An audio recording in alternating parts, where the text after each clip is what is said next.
So you want to lose weight and you want to lose it fast and you want to keep it off. It's possible. We've got 5 foods coming up that will help you do just that right here on the exam room.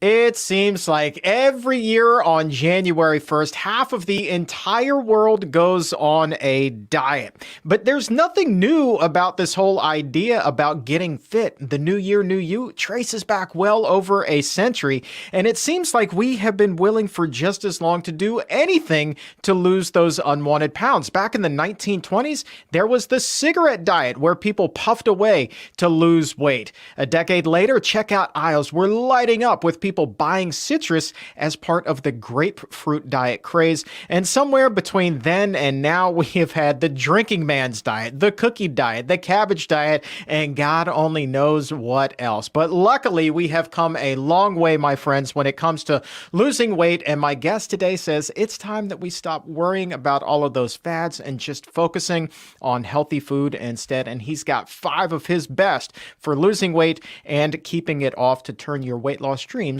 into a reality. Dr. Neal Barnard is here with us today. 5 foods that can help you lose weight fast. And also, we're going to be doing the Power Foods Focus as we get ready for his new book, The Power Foods Diet, which is available right now for pre-order. We're going to be talking about foods that actually work like the latest fad, weight loss drugs, talking specifically about Wegovy. So what foods can act like Wegovy? We're going to find out with the Power Foods Focus. And if there is a question that you have for Dr. Barnard, drop it in the comments, drop it in the chat. We're going to get to as many as we can when we open up the doctor's mailbag in just a little bit. But first, let's go ahead and welcome Dr. Barnard to the show. Good to see you as always, my friend. Hi, good to see you, Chuck. All right, so we've got the cigarette diet, we've got the drinking man's diet, the baby food diet was another one. Which of these are you most likely to prescribe to your patients, Dr. Barnard? Oh, good grief. When you said the cigarette diet, I thought that can't be true. But you know, that I'm sure that was true, because one of the things that that happens to them when they quit smoking is they gain weight. So you can imagine people trying that. Don't try this at home. Smoke your pounds away, my friends. Not a great idea. Cigarettes were endorsed by doctors like what, through the 50s and even probably part of the 60s. Isn't that true? They were, and cigarettes were sold at my hospital, George Washington University Hospital, until the mid 80s. So people were slow to pick up on that. So that's not healthy, but so are a lot of the diets that people try to do. They end up doing more harm than good. All right, well, let's shift away from the cigarettes and shift over to a healthier option. Forget the fads. Your message has been, as long as we've been doing this show, let's just focus on some really healthy foods. And you've come up with a list of 5 that can really help us achieve our weight loss goals. So go ahead, let's start running through these. What's the first on your list? Okay, and first of all, where these came from, researchers have actually looked at going beyond getting away from the foods that cause weight gain. That's a good point. But there are certain foods that when you bring them into your diet actually seem to be associated with weight loss. At Harvard University, 2015, researchers looked at a massive group of people, more than 100,000 people, tracked their diet changes and found certain foods that were associated with weight loss if they were brought into the diet in a big way. And the number 1 category of foods is blueberries and other berries. And there's a number of reasons for that. They're high in fiber. They're really low in calories. They tend to be filling. However, there's another thing, Chuck, and that is you look at that blue color. I mean, you could see a blueberry's color at 300 yards. That deep purple color is what we call anthocyanins. It's an antioxidant. And 2 years after the Harvard study came out, 2017, researchers in the United Kingdom looked at twins. And what they found is that if you took a twin pair and you put them in a DEXA machine, so which a DEXA machine looks at your body composition, the twin who ate the most anthocyanins had 9% less body fat, specifically abdominal fat, compared to her identical twin sister. The reason we do this kind of research is that it takes genetics out of it and it focuses on foods that people are eating. Why is that? What we think is that there is something about these anthocyanins that affects body metabolism. So what do? Do you go to the store and just get a capsule of anthocyanins? No. What you do is you go to the store and get some blueberries, While you're at it, get some mangoes and maybe some bananas and just slice them up together and have this as a really nice dessert. That trio of blueberries and mangoes and bananas. It's sweet as pudding, but there's nothing bad in it. Or in the Power Foods diet, you'll see Dustin Harder's wonderful recipe for blueberry pops, or he's got a triple berry sorbet, or even take your French toast and drizzle it with his blueberry syrup. So there are ways to bring the anthocyanins into your diet, whether it's blueberries or all the things that come from them. Well, so now that's very interesting that it's not just, you can obviously, I mean, pick up that quart of blueberries and they're delicious. And I feel like it's especially like on a warm summer's day, you just get a handful of these things and you go to town and they're delicious. Um, but it sounds like you still get these benefits no matter how it is that you're consuming the blueberry, short of eating something like not Dustin Harder's blueberry pop, but a blueberry pop tart, probably not going to do you any favors. So where do we draw the line between the benefits that come from eating the blueberry and then when it's just been processed beyond any sort of, I can't even say the word that I want to say on the show. You know what I mean? Yeah, I know exactly what you mean. And you're thinking right. It really depends on what you mix it with. So this dessert that I described, which is very simple, it's not even a recipe. Let's say I take blueberries, mangoes, bananas. What am I doing? I'm mixing 3 high fiber, effectively 0 fat, low calorie foods together, and you get a nice subtle taste. It's great. Now, if you take the blueberries and you bake it into a muffin, you're thinking, no, there's no way that can be healthy. It depends entirely on what's in that muffin. If you make it with a nice natural whole grain flour, fair enough. If you pack in a whole bunch of butter and shortening and oil, which is what's in most muffins, that's what makes them kind of gooey. Well, you're going to completely undo the benefit of the blueberries. So by the way, Lindsay S. Nixon, who is a terrific recipe developer and worked along with Dustin on the recipes in the Power Foods diet, came up with a really nice muffin recipe that, Chuck, I'm going to make it for you. It's wild blueberry muffins. Basically no fat, all goodness. I'm all about a good blueberry muffin, my friend. Have been for many, many years. And I know that if it's in your book, The Power Foods Diet, it's going to be a healthy muffin and we're going to be good to go. So I'm especially happy about that. I would assume frozen blueberries, when they're out of season, those are also going to be okay. Frozen blueberries, perfectly fine. In fact, they're good. They're really economical and they're ready when you are. The funny thing about blueberries, if they're fresh, delicious, but they don't last super long. So having some frozen ones in the freezer is a good idea.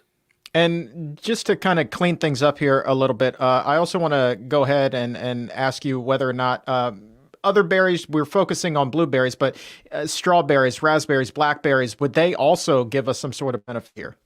They do. Yeah, they're all, the Harvard researchers included them, found the same benefit, and they all have anthocyanins. The funny thing about this category, people haven't heard much about anthocyanins. They know beta carotene, that's the orange antioxidant in carrots, sweet potatoes. They know lycopene, maybe that's the red in a tomato or watermelon. But the anthocyanins are also powerful antioxidants, and they're in a huge range. Strawberry, that's not lycopene, that's anthocyanin, that version of red. Grapes, the purple grapes, blueberries, and in October and November, when the leaves are turning all those wild colors, that's all anthocyanins. That's a whole big painting box. So that's what the UK researchers jumped in on. And so whether the anthocyanins come from blueberries, strawberries, raspberries, or any place, they're part of that good, healthy group. All right. So we've got berries at the top of the list. What's number 2? Okay. Now for number 2, it's not exactly a food, it's a spice, and it's cinnamon. And the reason that I want to bring in cinnamon, people have looked at cinnamon for a long period of time because there is evidence that it actually, as it goes down your digestive tract, tastes good on the taste buds, goes down. It actually attaches to a certain receptor in your gut wall that has a slight metabolism boosting effect. It stimulates the production of epinephrine, boosts your metabolism a little bit. So is this real? Will this work? There have been lots and lots and lots of studies, but one that I really like quite a lot, brought in more than 100 people, randomly assigned them to either a placebo, dummy, nothing, or active cinnamon. And the amount that they used was not heroic. It was about a teaspoon per day. And what they found is that over a 16-week period, the average person lost almost 8 pounds. And this was compared to the placebo-controlled group that thought they were getting cinnamon, but they actually weren't. So we think the effect is real, but here again, the same risk. You could take cinnamon, and there are good ways to do it. If you want, you could take it in capsules like the research subjects did, although I don't think you really need to do that. I would put it on your oatmeal, or let's say you're making French toast. Don't make French toast the usual way where you have it sopping up eggs and milk and calories and all that kind of stuff. Use my French toast recipe, which is very light, delicious, and you can crisp it up in your pan. And you put a little bit of cinnamon on there if you want, along with the cinnamon, blueberry cinnamon syrup, and it just makes the food taste great. But the food you're using it on is also really good because it's high fiber and not calorie laden. So you can make it work really, really well. And is there a particular type of cinnamon that might work best here? Or is this just kind of a broad spectrum of all the cinnamons that really we can benefit from? Oh, Chuck, I'm really glad you asked that. Yes, the answer is Ceylon cinnamon. Cinnamon from Sri Lanka, but it's commonly referred to as Ceylon cinnamon. Now, you go to the store, you may not see it. What you're going to see in the store very often is it'll say China, it'll say Vietnam, say Indonesia, something like that. Those are a relative. They taste, in fact, they often taste a little bit stronger than Ceylon cinnamon, but the Ceylon cinnamon is the one that you want. That's the one that's got the benefits. What do we know what it is specifically about Salon cinnamon? Is it the soil that it's grown in? Is it the climate? Like what is it about this particular cinnamon? Or do we even know, is this a magical spice? I don't think it's the growing conditions. I think it's the actual cultivar. It's actually the genetics of it. And the others are a very close cousin of it, but they're not the same. All right. Number 3 on the list, we've got berry cinnamon. And what is next? The next one is going to surprise you a little bit. And I'm going to say it's the basic plain Jane food for a lot of people, but it's brown rice. And why am I saying brown rice? Try this yourself at home. If you feel like, gee, my weight is just not right, I really need to get back to basics. Cook yourself up some brown rice, include it in what you eat day by day, and you'll start to realize, wait a minute, back when Japan was pre-Westernization, 1950s, early 1960s, before McDonald's brought meat and cheese in, the Japanese population was the thinnest, longest lived population on the planet. Now, they were eating what? Pork? Maybe a little here and there. Fish? Yeah, maybe a little bit. But the bulk of the diet was rice. Now, what they had was white rice, because white rice is more shelf stable. It does not tend to get the brown rice, the fiber coating contains a little bit of natural oils that will eventually go rancid if you keep it on the shelf too long. So white rice became really popular, but you're better off with the brown rice. So brown rice, to some people when they make it, yes, it's high in fiber, it's really low in calories, very filling, and will help you lose weight. But for a lot of people, the way they cook it, you know what? It comes out like West newspapers, and it's all soggy. So they go to the store and they look at a rice cooker, and it costs them $400. They think, maybe not. Let me give you the secret to cooking the perfect brown rice. Take your brown rice. Short grain would be probably the one I would prefer. Has a little bit of a nutty flavor. Take it, put it into a saucepan, rinse it off. That gets any dust off. And now pour off the excess water. You now have wet rice, damp rice in the bottom of a pan. Now stir it on high heat, stir it up, let it dry. And what'll happen is it toasts. And as it toasts, you'll smell a little bit of this aroma as the rice is just caramelizing just a tiny bit. And then once it's stirred dry, we're not making popcorn. Don't do this for 5 minutes. Just stir it dry. Then pour in 3 parts water to 1 part rice.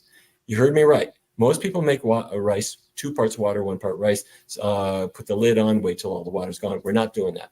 The reason we're doing 3 parts water is we're cooking it like pasta. Set a timer. At 40 minutes, pour off that excess water, just like you would if you're cooking pasta. And the rice that comes out, fluff it up, serve it with a little light soy sauce. Absolutely delicious. And before you go to work tomorrow, put some rice in the bottom of a Pyrex bowl. Put some green vegetable, like some steamed broccoli all over the top. maybe a little bit of tofu, a little bit of soy sauce, zap it when you get into the office. It'll satisfy you, make you feel great, and you're going to lose weight day by day by day by day by day because the rice is high fiber, very low in calories. Man, you are making me hungry. I've never thought about actually toasting rice during the cooking process to consume it. I've toasted rice and put that in when I'm steeping green tea, and that gives it a really nice, Right. rich, nutty flavor. But I didn't know the trick about toasting it and then going through the rest of the cooking process as you would normally. That sounds amazing. Where did you pick up on that?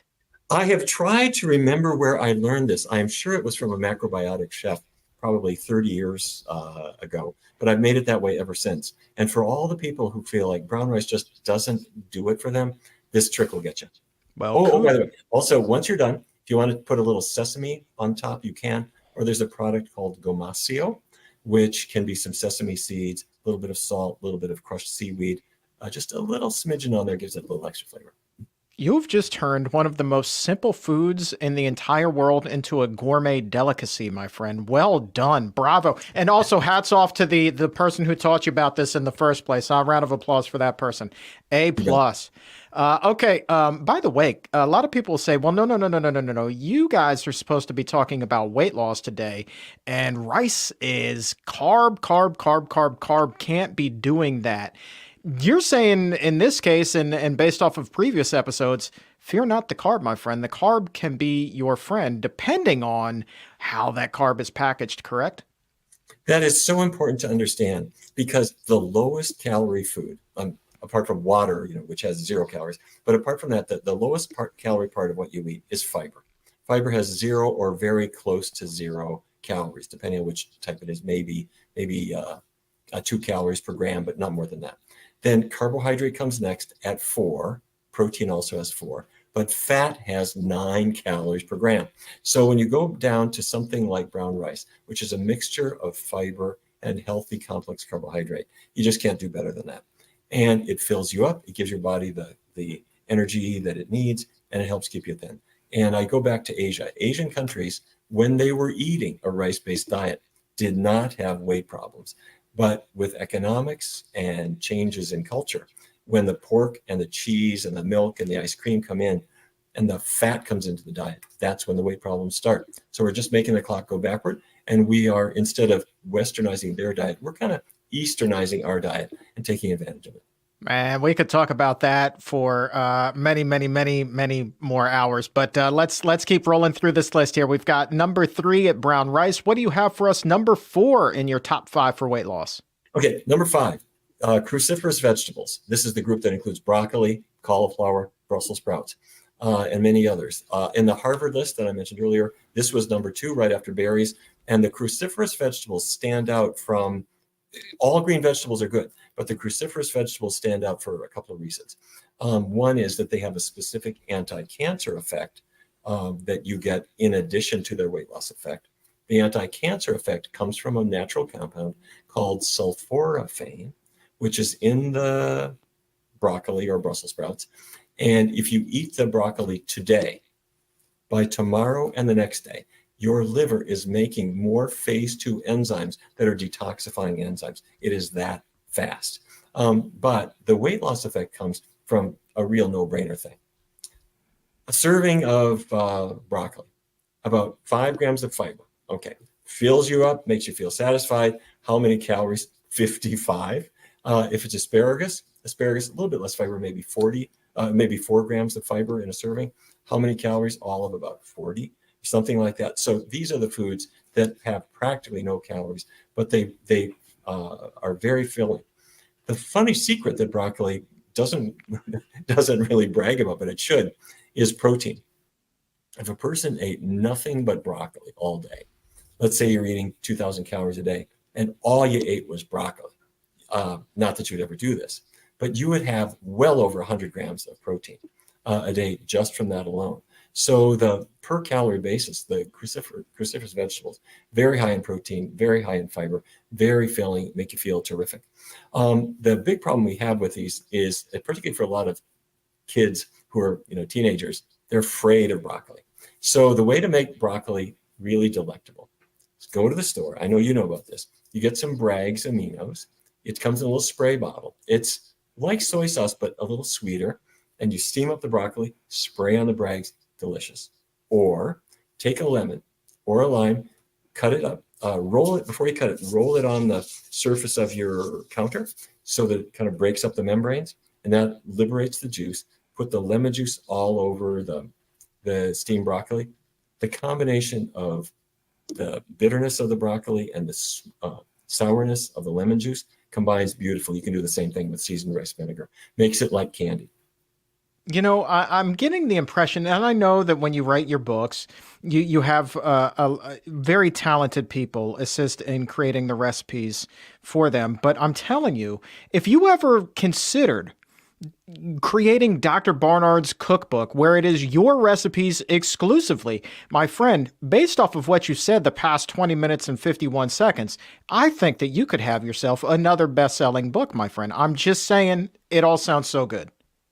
Oh my goodness. I have to say, I'm one of these people who's kind of all thumbs in the kitchen, but I guess my message is, if I can do it, you can do it. I like the way you think. You know what I mean? I got you. So we've been through 4 of your top 5. That only leaves us with the 5th and final food on that list. What might that be, my friend? Okay, number 5, really easy one. And this is melon. This could be cantaloupe. It could be a melon. It could be watermelon. Now, this is on the Harvard list too. This came in at about, I think, number 4 on the Harvard list. But the reason that I want melon here is you buy a melon. You buy a watermelon. You put it on your counter, and you know what happens?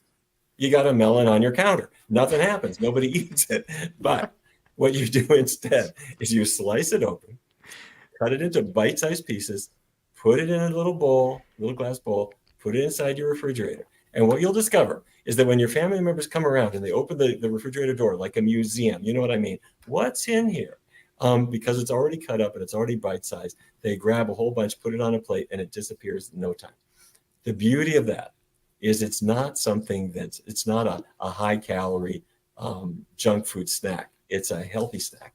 It's nutrition, vitamins, water, fiber, nothing to apologize for.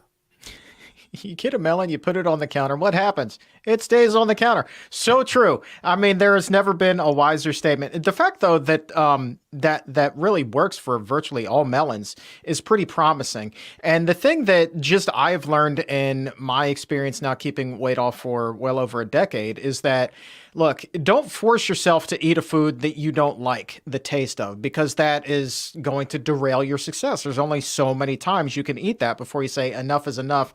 I'm going to go for the good old fashioned hamburger. But if you don't like watermelon, try the honeydew. If you don't like that, go with the cantaloupe, something like that. And so there's really something for everyone here, just because on this list of 5 foods, there's just so many different varieties of them that you can find the one that works for you, wouldn't you say? Absolutely. And mix them up. So I mentioned blueberries at the top, melons at the end. Put them together. You can make your own salad of all these things, and you can spice them up in fun ways. All right, let's do the Power Foods Focus here. Very excited. March 26th is the release of the Power Foods Diet. This is going to be your next book. And so the Power Foods Focus today, we're going to be talking about foods that work like Wegovy. We were talking about all of those fad diets at the start of the show. And man, it seems like you can't turn on the TV, open up the internet without hearing about these weight loss drugs. But you're saying that there are actually foods out there that can mimic Wegovy's effects. What are they? That's exactly right. And in fact, we should probably even put it the other way around, because the GLP-1 analogs like Wegovy, Ozempic, and others, GLP-1 is something that when it goes to the brain, it reduces your appetite. The drug manufacturers didn't invent it. It started in your body. GLP-1 is made in your own digestive tract. Mother Nature built it in, saying, okay, when food goes down, we got to have a signal that says you've had enough. So your intestinal tract makes GLP-1, goes in your bloodstream, goes to the brain, among other things, and it says, right amount, you can eat less now, and eventually kind of turns it off. So all that Novo Nordisk did in making Ozempic and Wegovy was they made something that mimicked what your body does naturally. Here's the problem. So many people are eating foods that that have almost no effect on GLP-1 in your body. In fact, Dr. Hannah Kaliova, our own director of clinical research here at the Physicians Committee, has been a guest here on the Exam Room Live many times. did an amazing study. She brought in volunteers and gave them 2 different meals. The meat-based meal, I'm talking about just one single meal. The meat-based meal, people eating this sandwich, then you measure the GLP-1, barely a ripple. Then you take the same person, separate time, bring them in, feed them the same number of calories, but it is a plant-based meal. And what you can see is as those nutrients go down the digestive tract, they grab a hold of that machinery that makes GLP-1, turn it on, the GLP-1 goes to the brain, and we can measure it. And she did, and published these findings. So the magic question really is, why? What is this about? It looks like meat is what? It's protein mixed with fat, plus the occasional tapeworm and salmonella, but I'm talking about food-like. So that does not trigger GLP-1 release. But a food that has carbohydrate and fiber, and if it has fat, it's more the polyunsaturates or monounsaturated fats, not the saturated fat and bacon grease. That seems to be the trigger for turning on the GLP-1. So you get these same foods, high in fiber, they tame your appetite naturally, they're really good, but they actually do exactly what the Novo Nordisks of the world have been trying to do with drugs, is they release the GLP-1 naturally. Now you might say, well, how strong is the effect? If you look at the studies of Wegovy and Ozempic, over the long run, if you can get a person who really sticks with it, which is hard to do for a lot of reasons, most people give up on them after a while. But if you looked at somebody who stuck with it, they might lose a substantial amount of weight, maybe as much as 35 pounds, with a healthy lifestyle, plus the drug. If you were to look at, say, the Adventist Health Study 2 data, where they looked at vegans versus pescatarians versus meat eaters and so forth, the vegans on average in that study were about 35 pounds lighter compared to the omnivores. So the point I'm making is that longer term adherence to a diet that is plant-based is turning on the body to regulate appetite in a healthy way, to give you the GLP-1 in a healthy way, to help you to excrete the calories you don't need, and will maintain your body weight at a much lower and healthier level. And we talked about a lot of different foods on the show today. I would assume that none of them pose the kind of risk that accompanies a lot of these weight loss drugs. We hear a lot about gastrointestinal freezing, so to speak, gastroparesis. We don't see any of that with any of your 5 foods for weight loss today, do we? That's exactly right, Chuck. All the side effects are good ones. I mean, they bring your cholesterol down. They make your blood sugar get better. Keep in mind, if you're using a drug, you're not injecting GLP-1. You're injecting a GLP-1 receptor agonist, meaning it's something that is different enough that the company can patent it. So it can't be just something in your body. It's got to be chemically different, or they couldn't go through that. They couldn't make any profit off it. So it's going to be something that is unnatural. It's designed to be that way. And suddenly you get all these side effects. Like you get nausea and gastroparesis. That's just the beginning of it. There are other things. You probably saw the French study that showed a higher risk of thyroid cancer. And just stay tuned. I'm not trying to say there isn't a role for medication for weight control. There may well be for some people. What I'm trying to say is that these are not, what I'm trying to say is that we can do much the same thing. Naturally, if we do it right, if we take advantage of the power foods that will work for us, and don't let the unhealthy foods creep in and undo their benefit. Absolutely. Absolutely. And just as a weight loss guy myself, having been through that transformation, I think that no matter what route you take to lose the weight, the long-term solution is not going to come by way of an injectable or a surgery or a pill or anything like that. It's about making changes to your diet and finding the foods like the 5 that we talked about here on the show today that can really help with not just your weight loss, but really excite your taste buds as well.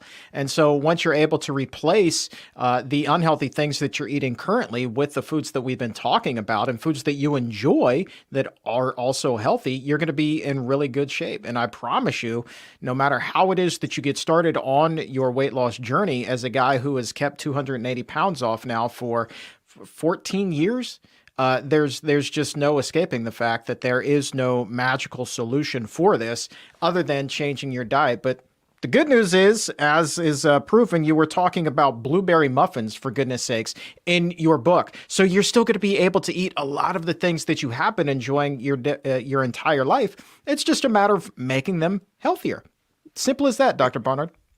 Exactly right. And when I worked with Dustin Harder and Lindsay Nixon on the recipes, we wanted to make some foods that were a little bit elegant, took a little more time in the kitchen, others that were really easy, and others that were convenient food for all those people, which is maybe about half of the people who read my books. About half the people really don't cook at all, and they're looking for convenience foods, and this can still work for you.